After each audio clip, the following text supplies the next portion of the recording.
Patreon.com/the Walk-Off Podcast. $4 a month gets you in there. If you're watching this right now and you haven't hit the like button, Billy, get on it. Bug your brother. Tell him to do the same. Seeing what some of the old Jays are up to. We'll start with a negative.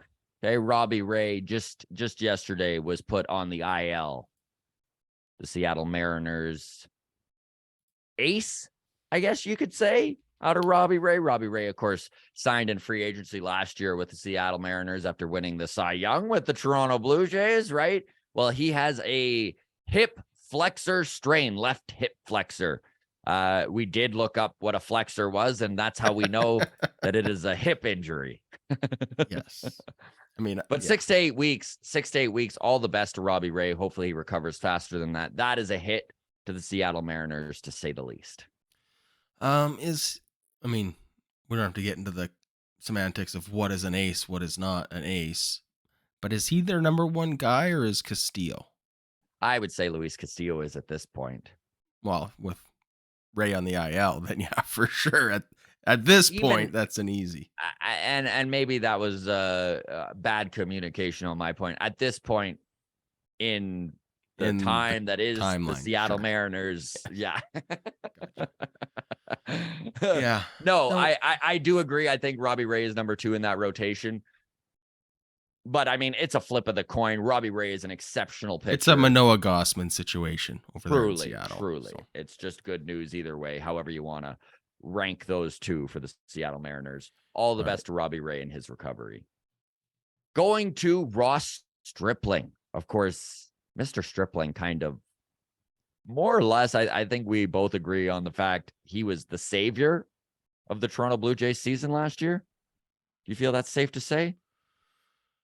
Yeah, pretty close. I mean, definitely buoyed a otherwise could have been ugly starting rotation for sure. I mean, Hinge and Ryu started the season struggling, and then it turned out that the reason he was struggling was he needed Tommy John surgery.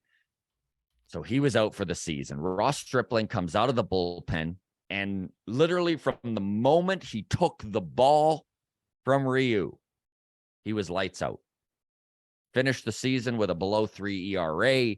The dude was just a godsend for a team who saw Jose Barrios, their big stud, the guy they extended there, gave that huge contract to, struggled.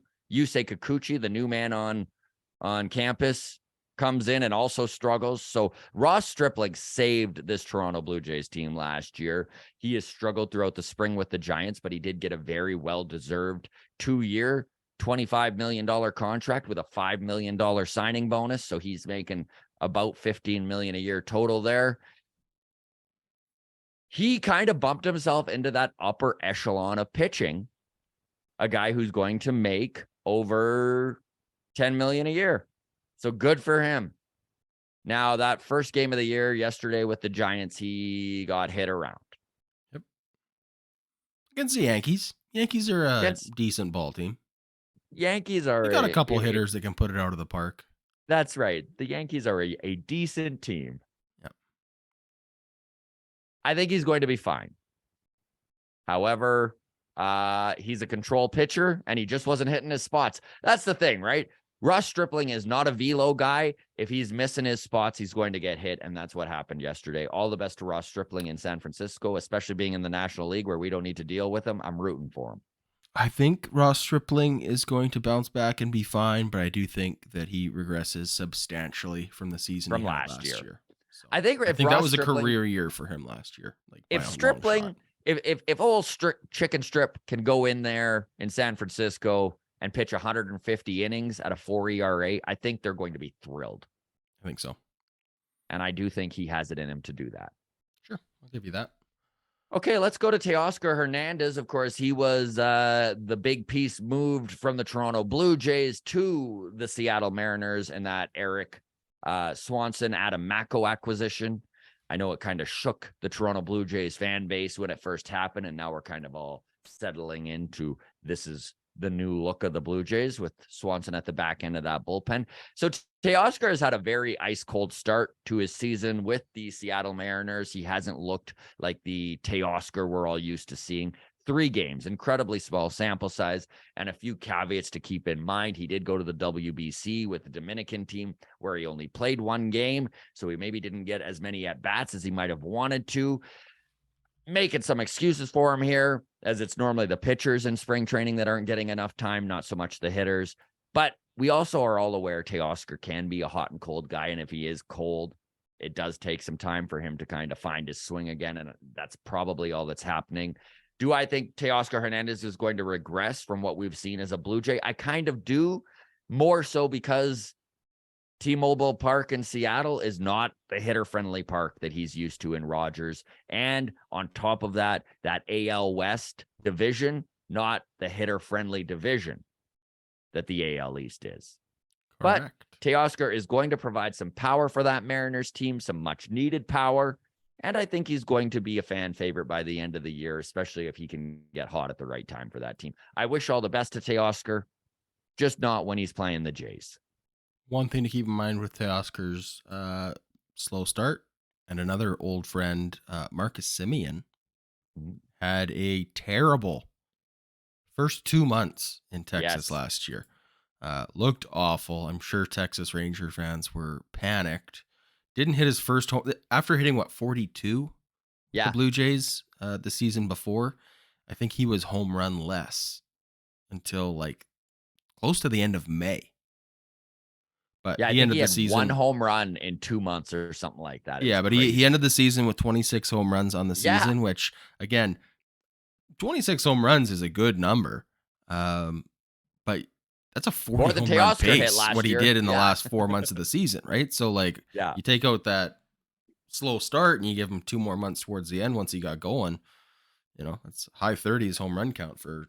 So yeah, lots of time for Teoscar to figure it out. But now we'll visit the other outfielder that the Blue Jays shipped out, Lourdes Gurriel Jr. Of course, he is now a member of the Arizona Diamondbacks. He's playing every day in Arizona. Out in left field there, he has 4 hits on the season. He's looking like the Lourdes we all know and we all loved. He's going to be a bit of an adventure out in the outfield. However, he has always been good with a bat, especially when he's hot. And I think we can all, as Blue Jays fans, attest to the fact when Lourdes Gurriel Jr. is hot, he can literally carry a team. Baseball is all about hot and cold streaks, right? 162 games. So lots of players are streaky. But Lourdes Gurriel Jr. had another level when he was on. And all the best to him in Arizona. He's got 1 year until he's a free agent, and then we'll see what happens there. We'll check in with Gabriel Moreno now, of course, the Blue Jays' top prospect before being moved. Gabriel made the team. He is sharing time behind the plate in Arizona with Jose Herrera. He's probably going to see 2/3 of the time behind the plate, is my guess. He's already broken the seal in Arizona and has his first hit. He's got 2 hits on the year. After getting yesterday off, he'll be back behind the dish today for the Diamondbacks. We'll see what happens. There's a lot of development still to go for Gabriel Moreno as a catcher, 22 years old. But again, he's got all of the talent in the world, 5-tool player. He can play a little bit of outfield as well. He can play a little bit of third base. We saw him getting reps there with the Blue Jays. The kid is going to be a star. The Blue Jays moved him out of necessity, trying to bolster that outfield defense. Dalton Varsho, of course, we just talked about him, was the piece coming back. He has looked great for the Blue Jays. And this is one of those trades I really do believe is going to be a win-win for both teams. I think you're right. I think Moreno is going to be a stud in Arizona, but I would say there could be some real growing pains in Arizona. Yes. I think catcher at a major league level is one of the more difficult, intellectually speaking, positions. Managing the pitching staff, the comfort level with all the different pitchers is a difficult enough transition to make. but to also be doing that into a new organization entirely, Mhm. who has a Great different point. system of the meeting, like the pitchers meetings and the schedule and those routines, a lot of new elements um, for Gabriel Moreno. So if he has a slow start, he's still going to figure it out. But yeah, I think I wouldn't be surprised if he doesn't look that impressive for Diamondback fans over the next 3 Couple months months. to the season, maybe Yeah. even. And I'm really curious about Gabriel Moreno. I'm definitely going to be following his season in 2023. There's a few things I'm going to be keeping an eye on. The dude has a cannon of an arm. Mhm. And with the bigger bases and an already increased running game happening, it's going to be really interesting to see how that plays into his game. It might be a real tool in his toolbox that really is going to be highlighted by how much teams are Separating running on the factor. base. Exactly, a separating factor for where he's valued as a catcher. Anything to add on Gabriel Moreno before we move on to Raimel Tapia?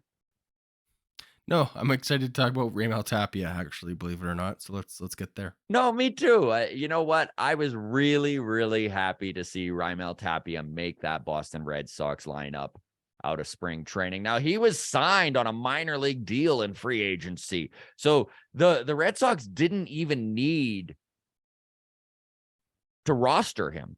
Now, that said, he did have an opt-out where if he didn't make the team, he can be put on waivers. And I think there would have been a team that picked him up as a fourth outfielder. That is the position he is with the Red Sox currently. He's only had one pinch hit at bat so far this season. He's been on the bench all 3 games, but my guess is that we're going to see him in the outfield in this next series with the Red Sox there. Yep. So all the best to Raimel Tapia. Really, honestly, I have no hard feelings to Tapia, right? We were kind of talking about this, Adam, before we hit record.